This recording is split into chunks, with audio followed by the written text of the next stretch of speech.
Assalamualaikum warahmatullahi wabarakatuh. Perkenalkan, nama saya Dewi Krisdayanti, Guru Mafel Fikih di MTSN 2 Indragiri Hilir, Provinsi Riau. Saya adalah salah satu mahasiswa PPG dalam jabatan Kementerian Agama tahun 2025 tahap 1 di LPTK YIN Madura dengan NIM 253811010576.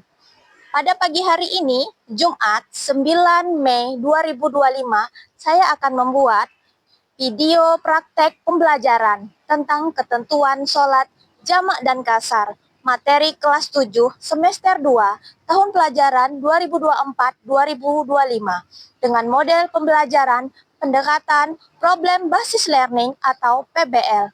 Mari kita saksikan. Wassalamualaikum warahmatullahi wabarakatuh. Assalamualaikum. Waalaikumsalam. Silakan disiapkan. Istaidu. Salaman. Assalamualaikum warahmatullahi wabarakatuh. Waalaikumsalam warahmatullahi wabarakatuh. Qiraatul doa. Rabbi zidni ilman warzuqni fahma walhamdulillahi rabbil alamin. Amin. Baik anak ibu, apakah hari ini ada yang tidak sekolah? Sekolah, Bu. Oke, alhamdulillah ya. Sehat semua? Sehat. Ingat pelajaran nggak? Masih. Dan minggu kemarin itu kita membahas tentang sholat jamak. Apa itu sholat jamak? Ada yang bisa? Ya. Mengumpulkan dua sholat dalam satu waktu. Iya, mengumpulkan sholat dari dua waktu sholat menjadi satu waktu. Sholat apa aja yang bisa dijamak? Ya, silahkan.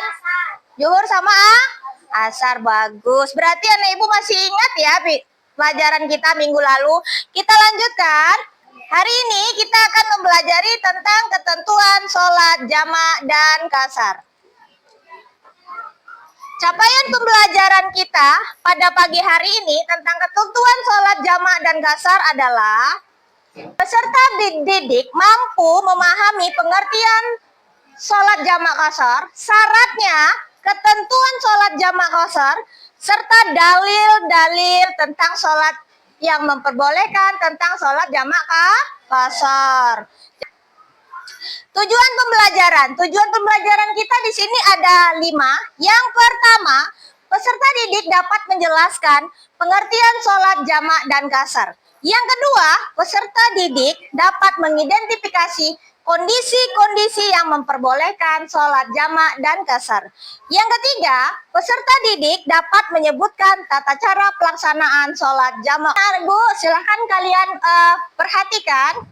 Di sini Ibu tampilkan videonya. Silahkan diamati dan disimak.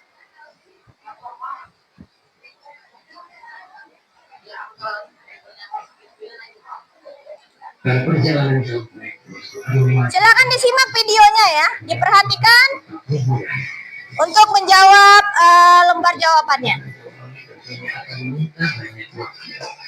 Lalu bagaimana ketentuan sholat atau ketika kita sedang dalam keadaan safar atau perjalanan jauh?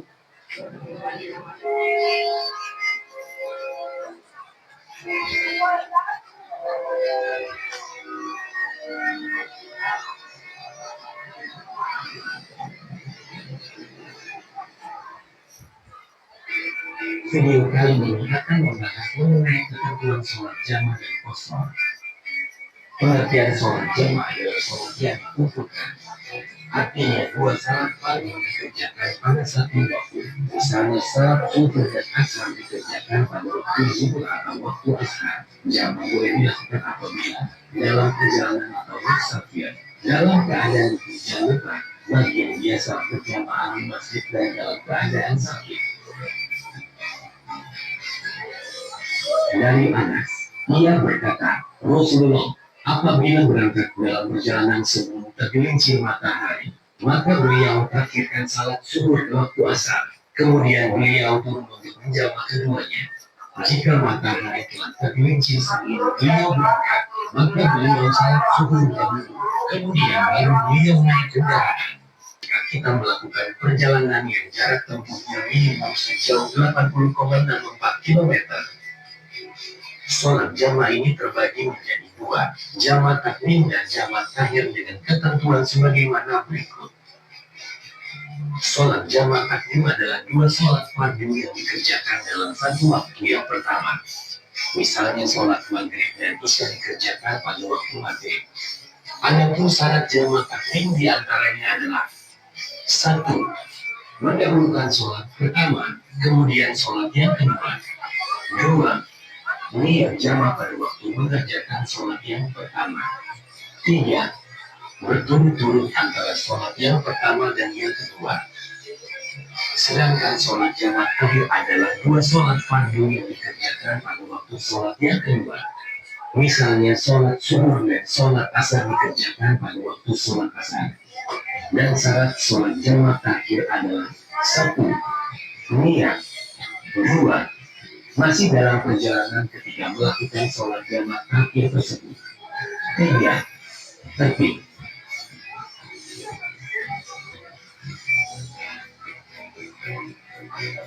Sholat qasar adalah sholat yang diringkas. Artinya, sholat fardu yang 4 rakaat diringkas menjadi 2 rakaat. Sholat yang dapat diqasar yaitu sholat subuh, asar dan isya. Sedangkan sholat subuh dan maghrib tidak boleh diqasar. Sholat qasar boleh dilakukan dengan: satu, dalam perjalanan jauh. Dua, perjalanan bukan untuk pekerjaan maksiat. Tiga, sholat yang diqasar adalah sholat yang tunai. Dan mengenai sholat qasar telah disebutkan dalam Quran Surat An-Nisa ayat 101.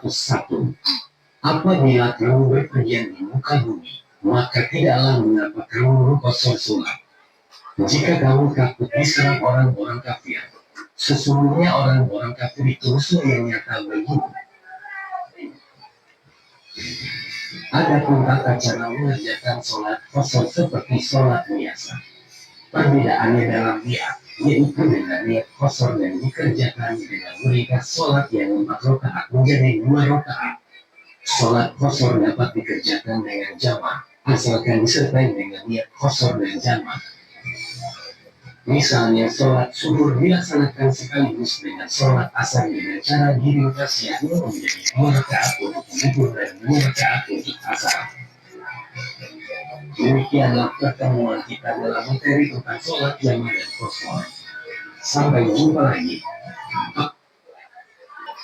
Demikian videonya ya, nah Ibu. Jadi dari video itu kita tahu bahwa ketika di dalam perjalanan kita tetap melaksanakan sholat. Jadi ketika dalam perjalanan kita tidak boleh meninggalkan sholat karena Allah memberikan kemudahan. Rakaat, misalnya dari 2 waktu sholat zuhur dan asar diringkas menjadi 1 waktu. Baik, silakan duduk per kelompok, kita bagi kelompoknya. Duduk berkelompok sesuai dengan yang telah Ibu tentukan.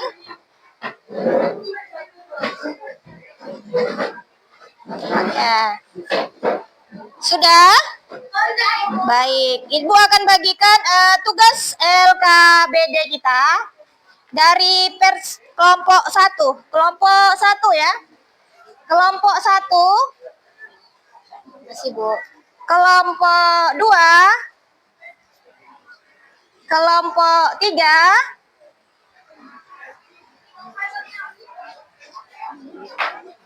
kelompok 4, dan kelompok 5. Iya, baik. Silakan diperhatikan dulu ke depan sebelum kalian mengerjakan tugasnya. Diperhatikan dulu ke depan. Jadi skenario di LKBD-nya nanti dibaca dengan seksama, diperhatikan, kemudian dilihat di depan ini ada penilaiannya. Kriteria penilaiannya dalam mengerjakan tugas. Yang pertama itu ada aspeknya, aspek sifat, sikap yang dinilai itu ada idenya. Dalam kegiatan PBL, ada ide, gagasan, keaktif kerja sama kamu dalam diskusi. Nanti itu semua dinilai. Oke, silahkan dikerjakan ilmu masing-masing. Silahkan dikerjakan.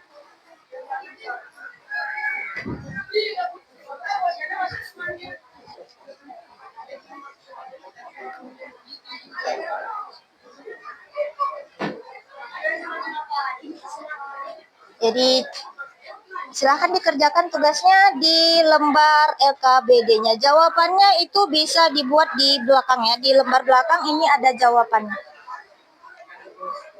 Ya.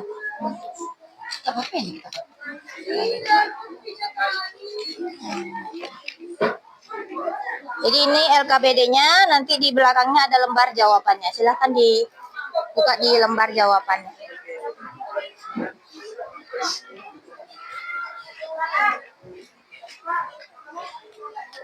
Nanti dikerjakan di lembar jawabannya ya, yang di lembar jawabannya yang kosong ini.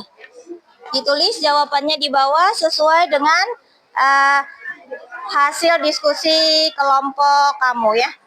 Silahkan dikerjakan, dibaca. Oke, silahkan dikerjakan. Ada yang paham? Tidak paham? Paham, kami sudah baca dari buku, sudah berdiskusi juga. Oke, silahkan dikerjakan di lembar yang sudah Ibu siapkan. Oke, silahkan dibaca, dilengkapi, didiskusikan dengan kawan kelompokmu.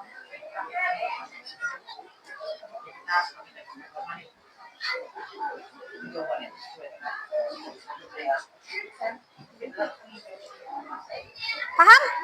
Paham, Bu. Paham ya, dibaca. Apa itu pengertian sholat jamak kasar? Tadi boleh diringkas. Kalau tidak mau jawabannya terlalu panjang, boleh kamu ringkas dengan bahasa kamu sendiri. Oke, silakan.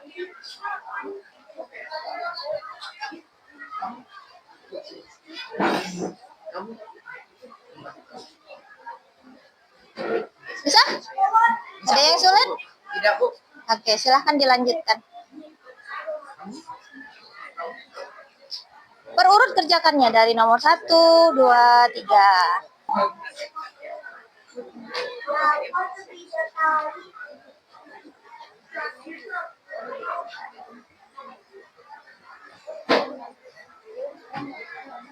Oke, silahkan dikerjakan.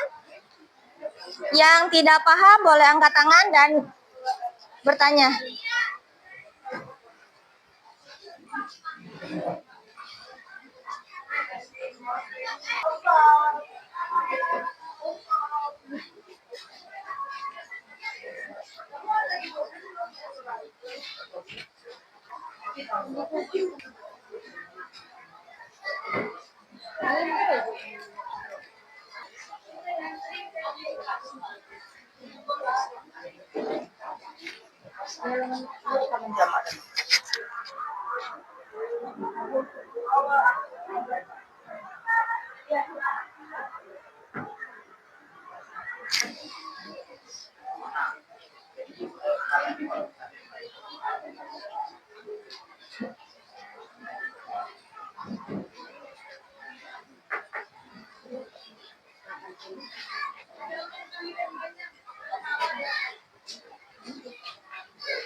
Nah, menjamak tuh biasanya kepanjangan.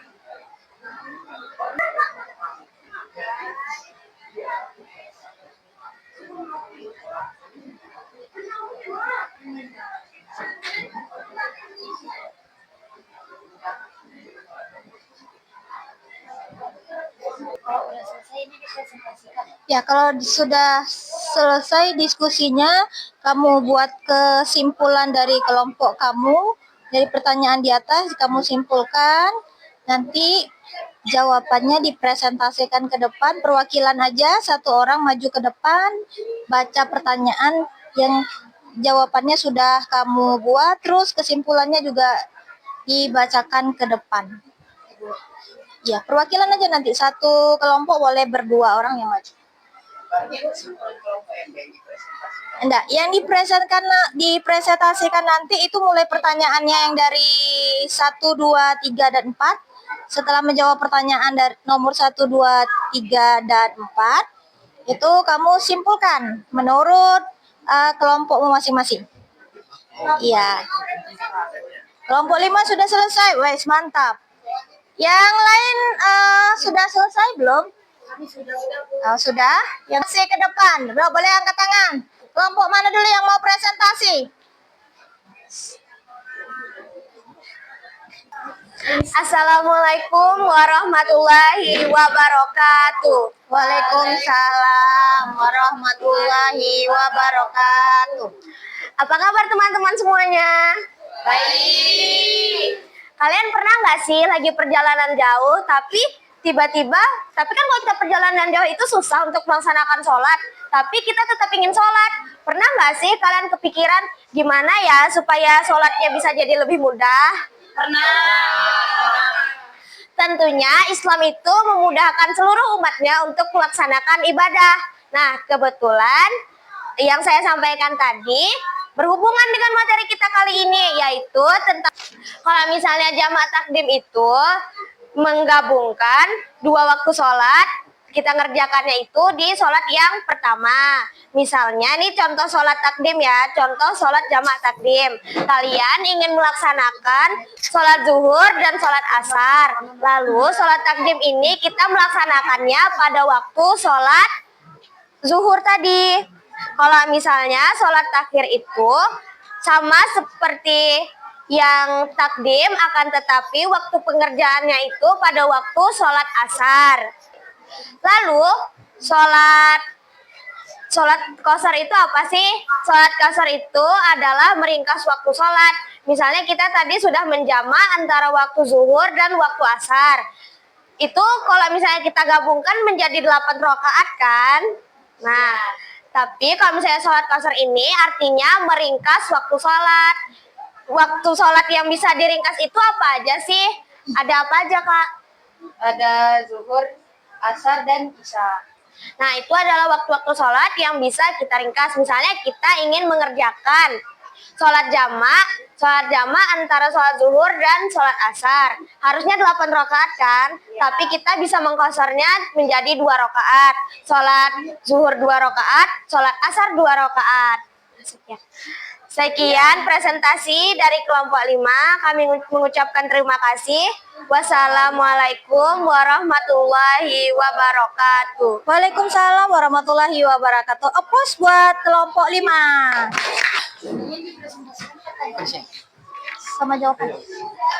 Assalamualaikum warahmatullahi wabarakatuh. Waalaikumsalam warahmatullahi wabarakatuh.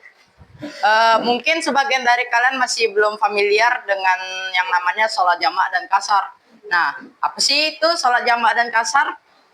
Sholat jamak dan qasar, sholat pertama, sholat jamak adalah yaitu mengumpulkan 2 sholat dalam satu waktu. Yang bisa dijamak adalah sholat zuhur dan sholat asar. Selanjutnya ada juga sholat maghrib dan sholat isya. Nah, kenapa subuh tidak boleh? Karena subuh itu sudah menjadi 2 rakaat dan sudah diberi kemudahan oleh Allah Subhanahu wa taala.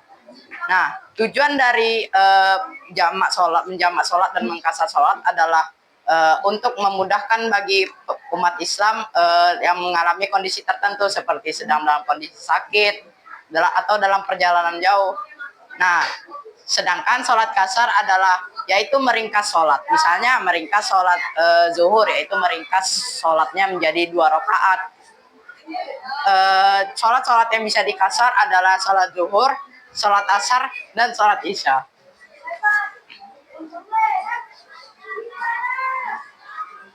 Syarat-syarat dari diperbolehkannya sholat jamaah dan qasar adalah sedang mengalami perjalanan jauh. Selain itu di sholat jamak dibagi menjadi 2, yaitu sholat jamak takdim, yaitu sholat jamak yang diawali dengan urutan sholat yang pertama. Misalnya sholat zuhur dan asar. Berarti sholatnya dimulai dari zuhur gitu. Sedangkan juga ada lagi yang jenis kedua yaitu sholat jamak ta'akhir, yaitu sholat jamak yang urutannya dimulai dari yang sholat yang kedua.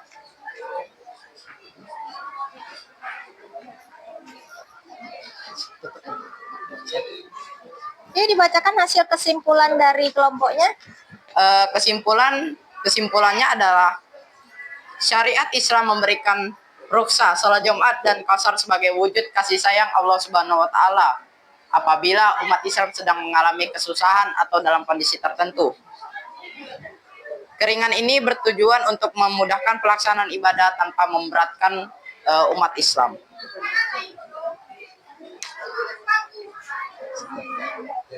Sekian presentasi kami. Kami tutup dengan Assalamualaikum warahmatullahi wabarakatuh. Yuk kelompok berikutnya, silahkan kelompok 2. Hasil presentasinya dikumpulkan sama ibu ke depan. Oke, kita lanjut kelompok 2. Silahkan kelompok 2 perwakilannya maju.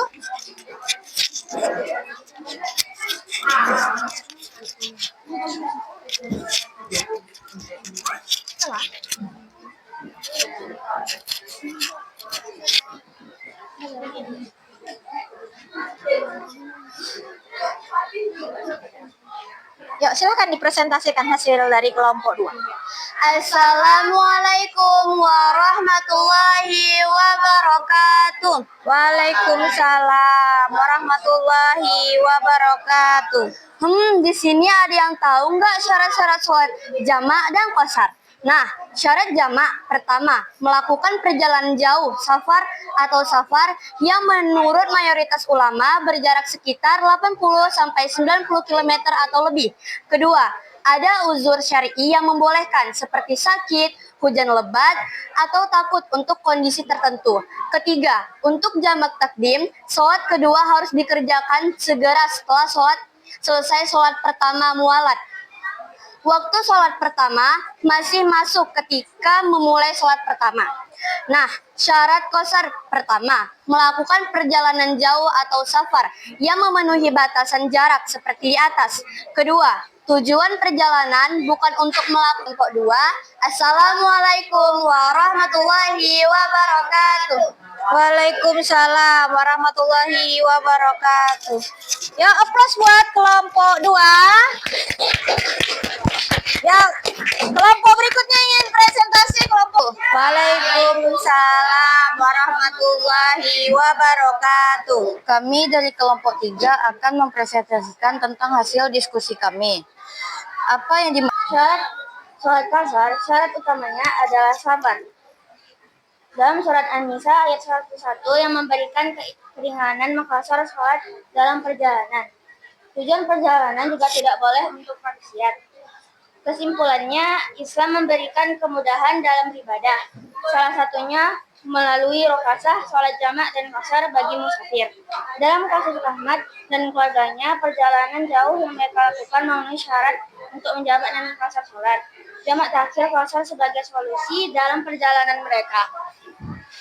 Sekian, terima kasih. Wassalamualaikum warahmatullahi wabarakatuh. Waalaikumsalam warahmatullahi wabarakatuh. Oke, terima kasih kepada kelompok 3. Aplaus untuk kelompok 3. Dan sudah memahami kondisi-kondisi yang memperbolehkan seseorang muslim untuk melakukan sholat jamak dan qashar. Sholat qashar ini tidak semua bisa diringkas rakaatnya. Hanya 3 sholat yang bisa diringkas, yaitu zuhur, asar, dan isya.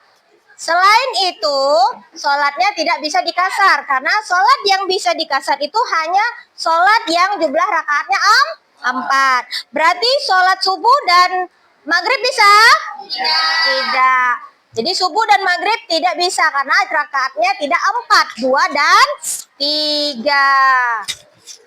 Terus kemudian kenapa orang boleh melakukan sholat jamak qashar? Ini terbagi lagi menjadi beberapa macam. Yang pertama, Kenapa orang boleh melakukan sholat jamak dan kasar? Yang pertama itu ketika dalam perjalanan yang jaraknya itu menempuh kurang lebih 80 km. Jadi jaraknya itu harus 80 kilometer. Jadi kalau kurang dari itu, misalnya Ibu, kami baru dalam perjalanan itu dari Tembilahan ke Rengat. Bisa Bu? Tidak bisa karena jaraknya belum sampai 80 kilometer. Jadi sholatnya tetap seperti sholat biasa. Kalau mau melakukan sholat jamak kasar, jarak tempuhnya harus sudah sampai. Berapa? 80 kilometer. Itu minimalnya 80 kilometer. Ibu kalau 300 meter, jelas sudah boleh melaksanakan sholat jamak dan kasar. Misalnya Ibu, kami dari Tembilahan ke Jakarta. Kalau naik bus itu 5 hari, boleh Bu? Di jamak kasar? Boleh. Karena itu jaraknya sudah sampai sesuai dengan syariat Islam. Yang kedua, orang sakit. Jadi ketika kita sakit, kita boleh menjamak dan mengkasarnya. Karena waktu sakit itu kan kita tidak bisa bangun. Mungkin badannya terasa lemas. Kalau sakit-sakit biasa kita tetap harus sholat. Sakit di sini adalah sakit yang memang benar-benar tidak memungkinkan untuk dia melakukan sholat setepat waktu. Jadi memang sakitnya ini memang sakit parah. Bukan, Ibu kami sakit kepala sedikit boleh dijamak. Tidak, tidak boleh. Karena itu masih, kalau kita masih bisa bangun, silakan lakukan sholatnya 2. Ya. Nah, kalau takut sama hantu itu lain lagi ya, itu hanya imajinasi kamu. Jadi sering-sering sholat, perbanyak sholat, dan jangan terbawa oleh hal-hal yang aneh. Oke? Ya, silakan. Apakah perbedaan sholat jamak akhir dan jamak kasar hanya pada pelaksanaannya? Ya, perbedaannya hanya pada persalannya. Kalau takdim itu sholatnya yang dikerjakan di awal waktu. Kalau takhir itu sholatnya di akhir waktu. Misalnya perjalanan yang jauh Bu, kita datang ke masjid selama perjalanan gitu kan Bu. Jadi tak bisa sholatnya kayak tak tempatnya gitu misalnya Bu. Boleh ya Bu sholatnya nanti kalau udah sampai ke tujuan sholat kodok itu kodok sholat. Ya, mengkodok sholat boleh, tapi waktunya itu diperhitungkan hanya 2 waktu sholat, zuhur, asar, maghrib, isya. Ya, tidak bisa langsung sekaligus zuhur, asar, maghrib, isya dikerjakan dalam satu waktu. Kalau bisa, sebaiknya sesuai dengan aturan syariat Islam. Yang ulangan, jadi dibaca bukunya dan dikumpulkan tugasnya. Ibu, pelajaran kita hari ini dengan mengucapkan hamdalah. Alhamdulillahirabbil alamin. Subhanallahumma wa bihamdika asyhadu an la ilaha illa anta astaghfiruka wa atubu ilaik. Alhamdulillah. Oke, baik. Assalamualaikum warahmatullahi wabarakatuh.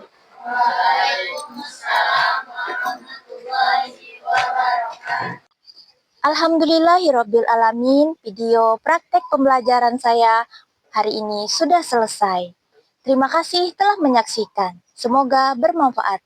Billahi taufik wal hidayah. Wassalamualaikum warahmatullahi wabarakatuh.